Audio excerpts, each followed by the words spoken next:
Hi, everybody. I'm just going to sit here and wait for a little bit and see if we've got a few people that are going to join me tonight for this discussion on what I need to do, but I don't want to do. So I'm just going to have a bit of a discussion tonight and hopefully get some answers from you guys. Good to see we've got a few people popped up there. Nikki, Piper and Stu. Awesome work, guys. So the question I've put out there tonight is, what do you want to do, but what do you need to do, but don't want to do? Give me some feedback, guys. What's something on your agenda that to help relieve some of the pain in your life? And pain can be described very easily as just wanting to make a shift in your daily routine, and it's just causing you so much mental stress just because it's in the back of your mind and you keep saying to yourself, I need to do this, I need to do this, but procrastination just keeps popping its head and stopping you from going forth with that task. Or it could be a more major change that you need to be making, that you're just coming up with all sorts of reasons why not to do it. So yeah, how about you guys chuck some answers at me or some feedback? What do you need to do that you don't want to do? Put a comment in the comments box and let me hear some of the feedback. My Deb, I'm pretty sure you've got something that you could chuck in there. Nadezna, Neil, Karen, what is something that you need to do but you don't want to do?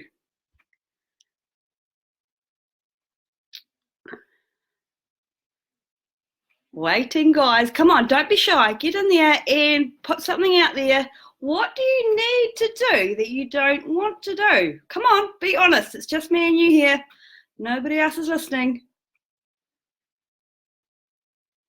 Okay, so I'm not going to get any feedback. Well, come on, guys. Here we go. Oh, Deb's thinking.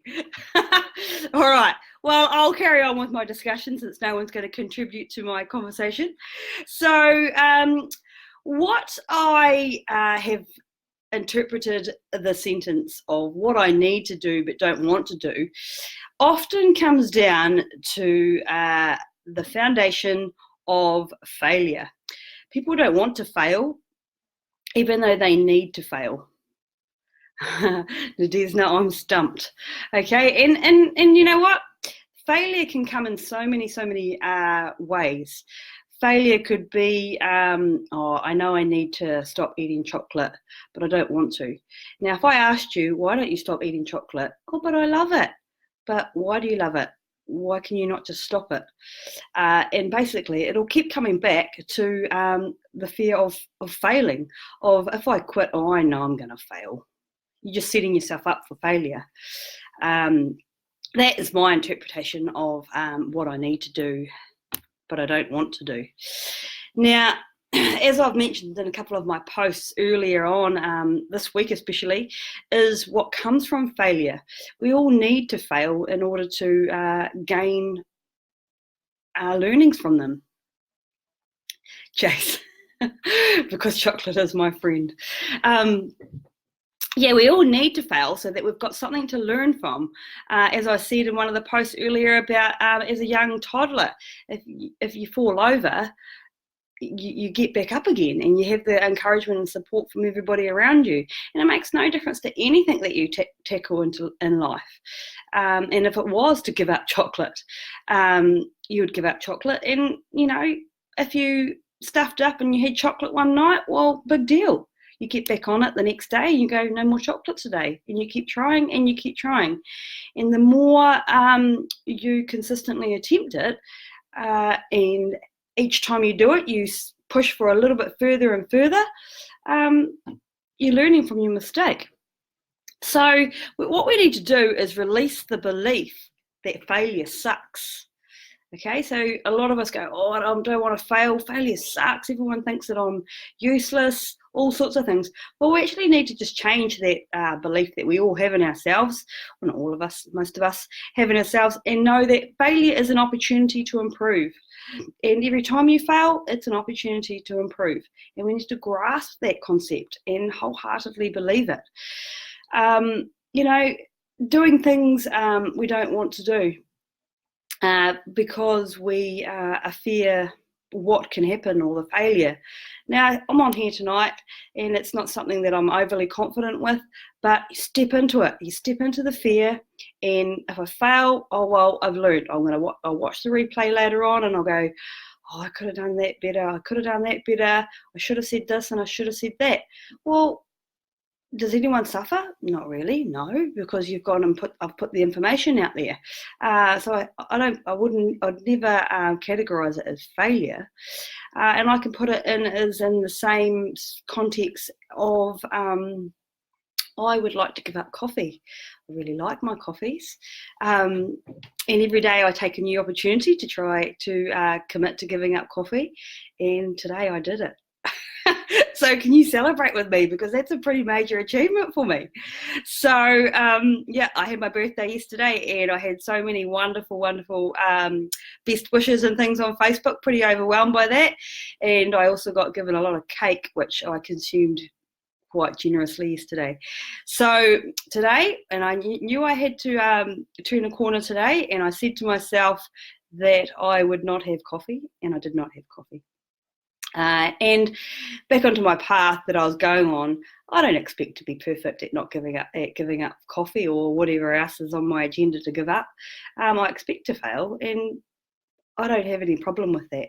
And I think that's probably what we need to be more open mind to, is just expecting to fail, not failing miserably on a crumpled heap on the floor, but to fail and then pick ourselves up again. And every time we pick ourselves up, we get stronger and stronger. So what do you think about that, guys? Have you got something in your mind that you need to do but don't want to do, and is it a fear of failure? Thumbs up, anyone? Check a thumbs up or a thumbs down. Give me some feedback, guys. You're all so quiet. Really going to have to work on getting you guys to interact with me more. Find some Facebook Live tips. I think that's one lesson for me to learn. Good, here we go. Here's some hearts. Good to see you guys. Awesome. That's really good. So, so obviously you're starting to resonate with some of the things that I've just spoken about, failure. But yeah, we need to expect failure, and that way we can learn from it. Recognise and admit it. We all make mistakes, every day. And even though we hold our head up high and think, oh, I've done the best I can, of course you've done the best you can, but you're still going to make mistakes. And the best thing that you can do is just admit your mistakes. Go, I'm open to my mistakes. I'm really sorry I've made a mistake if it's to somebody who it's involved with, but learn from it. Pick yourself up again and move forward. There's no point hiding behind your mistakes, especially if it is involved with somebody else or a group of people at work or something like that.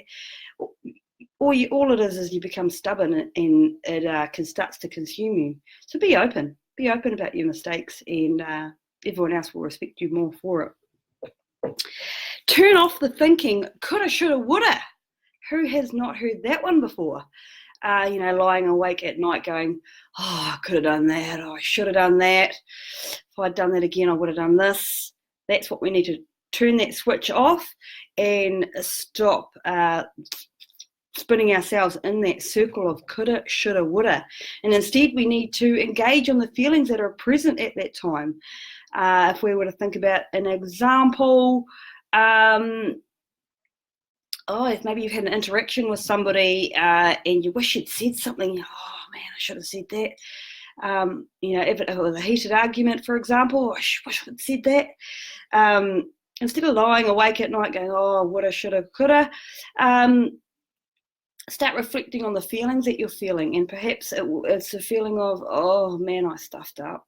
I shouldn't have done that. I shouldn't have said that. I wonder what they're going to think of me now. Instead of thinking in that negative energy space, turn it around. And what might sound kind of a little bit strange, but turn it around and make it a more positive, a more expressed energy, like anger or defiance or passion. Oh, I'm never going to say that again. There's no way in hell I'm going to say that again. Or I'm never going to eat that again. There's no way I'm going to eat that again. I stuffed up once, I'm not going to stuff up again. Turn it into an absolute drive, passion to succeed. That's a fail, big deal. Recognise it, acknowledge it, feel the emotion of it, move on with it. Be ready for action. That's what we need to be doing, as I said. Don't just sit there and wallow in the poor me. Oh, I stuffed up, in whatever scenario I'm talking about, if it relates to you. Pick yourself up and create a high energy state. Nail it. What do you reckon about that? Hey? Right, so we've got a few more people online. My question was, and I haven't had much feedback from the crowd so far, those late entries into the discussion. Has anyone got any feedback for me? What do you want to do? No, what do you need to do that you don't want to do? Anyone got anything for me? Natasha, be less addicted to my phone. Oh my gosh, Natasha, that is a real good one. And I am doing a lot of work on that one myself. We need to be definitely being a lot more aware of that one. Start setting ourselves some limits. My mission is, recently I spoke about on Facebook about doing a 30-day challenge for getting up at 5 o'clock. Didn't seem to get too much interest in that. I think that was a wee bit too scary for a few people. So I'm thinking about a different challenge, and maybe it's a day of no devices, something that we can hold each other accountable for. Obviously, we can't check in on that one because we won't be having devices, but we can the next day. We can know about it. And talk to each other about it and the lessons that we learned and what we discovered about life, not with our face buried in the phone. So that's another one that I'd like to hear if anyone would be interested in. Productivity increases massively when we're not so distracted, and that's basically all our phone is, isn't it? It's just a distraction. So still not getting any feedback on my question. It's obviously a tough one and stumped a few people. I haven't got any conversation starters. Anyone else want to chuck something at me while I'm online here tonight? What the hell, Deb? Good work. What would I do at work all day? Not sure what you mean. Not sure what you mean there, Deb. But thanks very much for participating in my conversation. For those of you who have missed my conversation and have just caught the end of it, I have been talking about, oh, look, here we go. Good work. We've got some feedback now. This is good. Negotiate once a day, and for failure, success is most often achieved by those who don't know that failure is inevitable. Nice one, Buddy. Good work. Drink less wine, Vicky. Wow, let's think about the pain associated with drinking less wine. This is quite a common one that I hear quite a lot, actually. People not wanting to give up their evening drink. And with anything, we need to try and we do need to create pain out of something that we want to change from.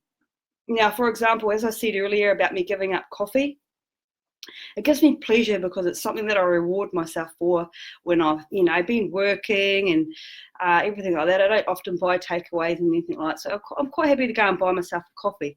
But I also am very aware of the financial pain that it gives me.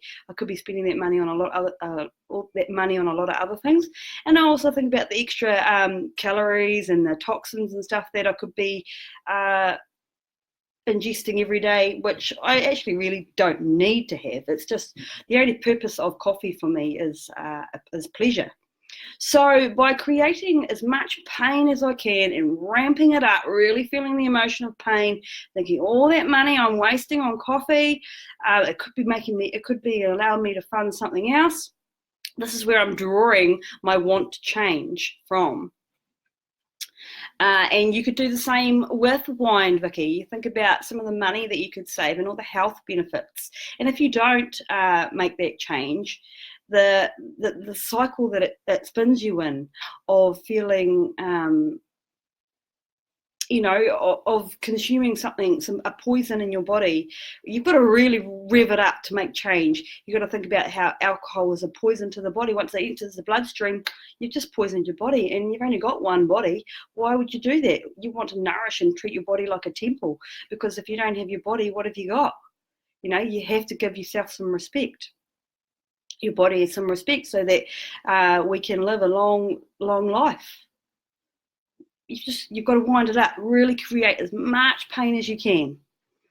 Right, so I'm just about going to wrap up there. If anyone else hasn't got any conversation starters or anything to add to my convo, hopefully you got something out of it here tonight about creating pain when we want to make change, and about realizing that a lot of the things that we don't want, that we need to do, that we don't want to do, actually stems from the fear of failure. If you keep probing into the answers why you're not doing something, it narrows down to the fear of failure, and we need to create a new belief that failure is an opportunity to improve and to expect failure, because failure is actually really awesome. Be open and acknowledge any failure or mistakes that you make, to yourself and to everybody else around you. It only makes you a better person. Who likes somebody who thinks that they're just perfect all the time?